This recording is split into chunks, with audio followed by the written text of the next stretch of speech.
Mac Daddy MMA with the gamer sex predictions. Apex Fight Night. Hyped as fuck for the main event. Undercard's a bit shit, but that's just how fight nights are.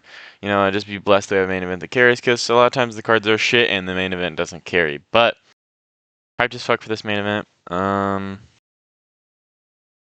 Yeah. So first fight of the night, got Gigi versus Carol. I think Carol will just be able to keep this on the feet and just show that she's better, slightly more experienced, and piece her up for a while. And I think she'll get a pretty late TKO. Round 3 TKO is my pick. Juliana Miller versus Ravina Oliveira. These are two of the shittiest strikers I've seen in my entire life. Juliana Miller, she likes to throw out, like, she'll throw out her jab and she'll just leave it out there and then just throw her straight, and she'll have both her fucking arms out like a Usman double punch. This shit's kind of insane. But she's a pretty good grappler. She's kind of like a way worse Chase Hooper, and she's like if you studied RDR and thought he was like the greatest striker of all time and tried your best to replicate that for like, but you've only trained for like 3 months. That's what her striking looks like. But she's a pretty good grappler.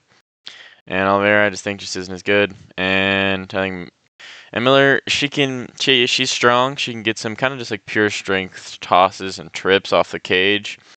And it also ties. She's decent at just smudging against the fence as well.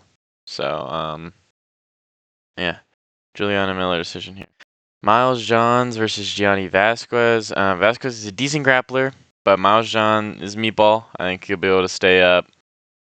And I think he'll be able to find that massive rear overhand that he's looking for very often. And I think he'll slime out Gianni Vasquez, and that'll be that. I think he hits a round 1 rear overhand. Miles Johns does lunging a little bit. He has that nice, he's his looping lead hook, and I think he'll just catch Gianni. Miles Johns could just get taken down though, and but I think he honestly he'll probably get taken down a time or two, but I think he'll be able to get up. Next fight of the night, Manoel Souza versus Richie Miranda. Richie Miranda, he showed decent grappling defense, a decent chin in some of his fights, but Manoel Souza, he's juicy as fuck. He swings big early. He's a little bit do or die. But he can keep going, and he's just powerful, juicy as fuck. I mean, the motherfucker looks like a middleweight. So I think he swings big early, does what he likes to do, gets a nasty round 1 KO. If I had to say so myself. Louis Sutherland versus Montana D. Silva. What the fuck is going on? Apparently now it's working. You can open the... Louis Sutherland has shown he can beat some of the shittiest guys in the shittiest division. And De Silva just hasn't fought really anybody. He fought this guy called Black Panther, who in the organization they recognize like 17 of his fights. He was like 16-1 or something, or like 16-2. But Tapology only recognized literally 1 fight. There was 0 documentation of any of his other fights anywhere, and that's how a lot of his opponents were. He's fighting guys that are like 0-0, 1-0, 2-0. And he's just subbing guys, just fucking them. I mean, there's a chance he just takes down Louis and subs him, but Louis, he's a decent blob, and I think we'll get a little crafty 29-28 blobbing. I'm excited for this fight, though. Dayar Nogurjai versus Bruno Lopez. Nogurjai, I like the way his striking is crisp. It's nice to watch, and he's got that nice left hand or rear hand to the body, and just a nice rear hand. That rear body hook is so crisp. He has a nice front kick to the body he likes to throw, and a lot of times he'll throw that at the end of a combo just to back you up a bit, and he works. He lands it. It's nice. He gets out really quick. Leans back, decent head movement. Slips. rolls with punches, just barely gets out of the way of a lot of strikes and capitalizes on it. He doesn't have great combos, but he can still whip up a combo, but he likes to just pick and pop a lot. He has pretty decent power. Nothing too crazy, though. Very slick head movement. He likes to throw this little tapping lead calf kick, just to keep you in place. He's not really doing a lot of damage with it. You don't got to worry about a fucking Harry Hardwick TKO here. Trigger warning. But honestly, he could, I could see, not in this fight, but just at some point, he's probably going to get chinned, moving his head back like Weidman Silva, get colded. He's gotten caught like that a time or two. But he's good. I like him. He's a nice striker. It's crisp. He's fun to watch. Bruno, he's not bad. He's not a bad striker. But I mean, he got dropped by the Dustin Jacoby jab, and he's just kind of chinny, not gonna lie. And I think Dyer's just gonna chin him. I think round 2 TKO, and I think it'll be crisp. It'll be nice. Bruno will probably get a little frustrated, just get pieced. You might land something nice though. I am excited for Steven Aspelund versus Gamrot Pat though. The odds are a bit weird to me. I feel like this fight is closer than the odds would have you believe. For sure. I'm a little bit worried for Steven, honestly. But I like Steven. And he's good. And Gamrot Pat, he was just struggling with the footwork of Thomas Peterson. And he lost. It's a close fight, but he lost. And I bring to you this. Steven Aspelund moves his feet. He does. And I think when he moves his feet, he'll get away. I really do. That's a real thing. But no, in all seriousness, I think Steven Aspelund will be able to just use his slightly better cardio and conditioning and just piece him up, find his straights, move around, clinch him up if he has to, because Pat he kind of got pieced in the clinch by Fry for a minute. So I think Steven Aspelund, if he has to make round 2 this boring, he will. But I am a little worried he might just get popped.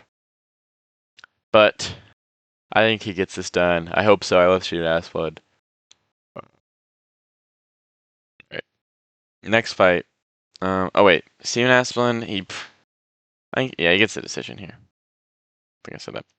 Ty Miller versus Billy Ray Goff.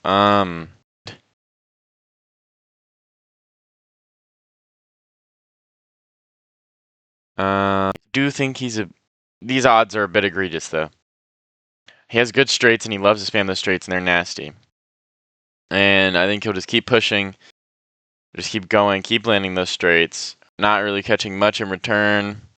And I think he'll just crumple and just beat the shit out of Billy Ray Goff. Honestly, I think this is a good matchup for him. And I think he'll get a round 3 KO.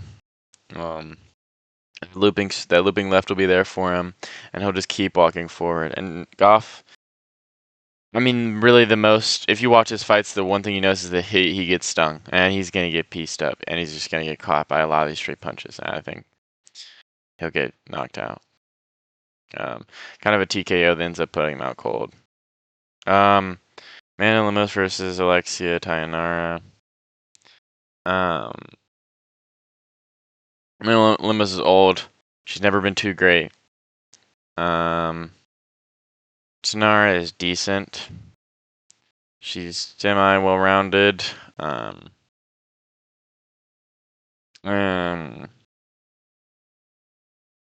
think she'll win. She's on a good win streak. And Amanda Lemos is kind of old. And that's just kind of like the biggest part of this fight, is that Tayanara is decent and Amanda Lemos is old and not that good. Darren Elkins versus Val. Good Lord, please somebody, whoever he's retiring. That Arosa fight was that was so hard to watch. His recovery's gone. His chin is pretty much gone. He looks like This is like, damn it. This is like the same level. Cody Garbrandt's almost to this level, honestly. There,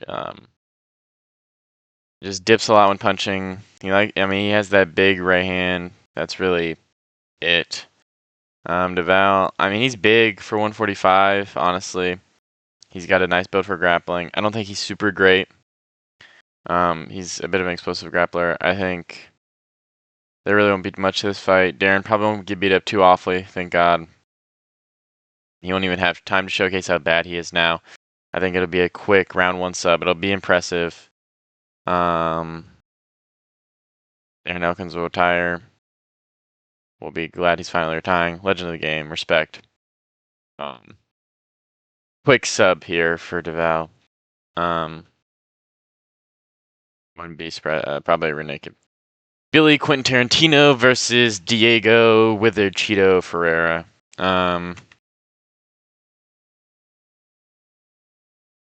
Wow, Diego's the favorite here now? That's okay. But I think Billy gets it done. I think he's gonna get a decision here. He has a decent front kick. He hasn't fought in 20 months since that Cup Swanson knockout, which he did get colded. I'm sure he's had time to recover and improve. He's older though. He's a bit chinny, but I don't think Diego's gonna chin him here. Diego did get slimed the fuck out in his last fight, but it was Alexander Hernandez. No. Shit, good lord. Oh my god. Alexander Hernandez. So I'm not gonna blame him too much for that.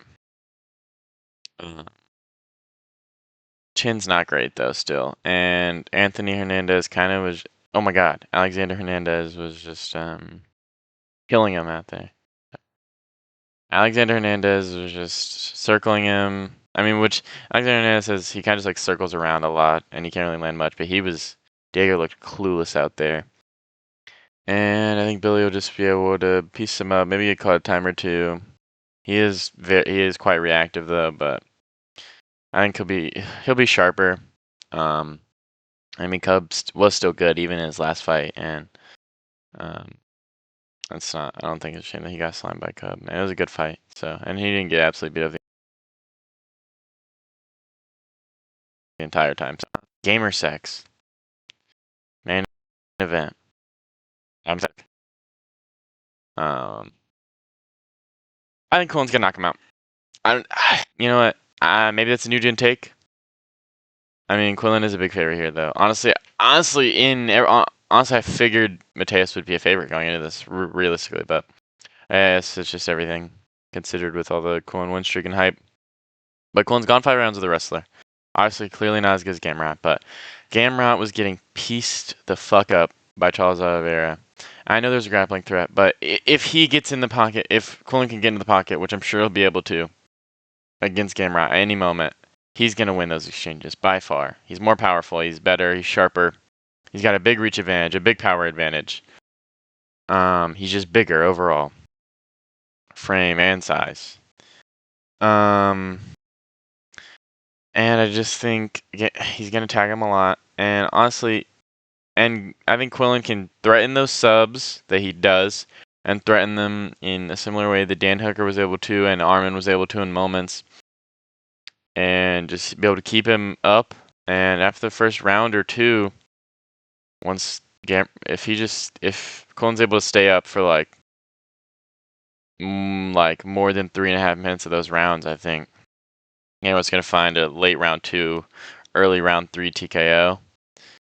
I don't think it's gonna be like a highlight reel. I don't think it's gonna be Gamrot's gonna get colded, but I think Quillen's gonna knock him out. And I mean, Quillen has good enough grappling to survive if he were to get taken down.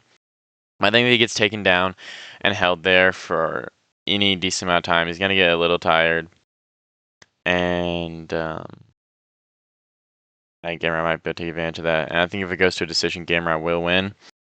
And Quillen might try to over counter grapple, and end up maybe gassing himself out. But if it gets into any type of brawl, Quillen will win that, but if they're both gas, Gamrot might be able to get him and hold him down.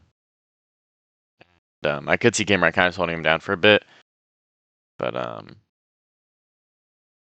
I guess we'll see. I'm excited as fuck. UFC 330, ass. Great main event though. Excited as fuck. UFC 331's looking good. Excited as fuck for Pantoja Van. Been wanting to see that fight for so long. I was so excited when it was about to happen. I was pissed as hell. That was my McGregor Holloway, cause fuck Conor McGregor.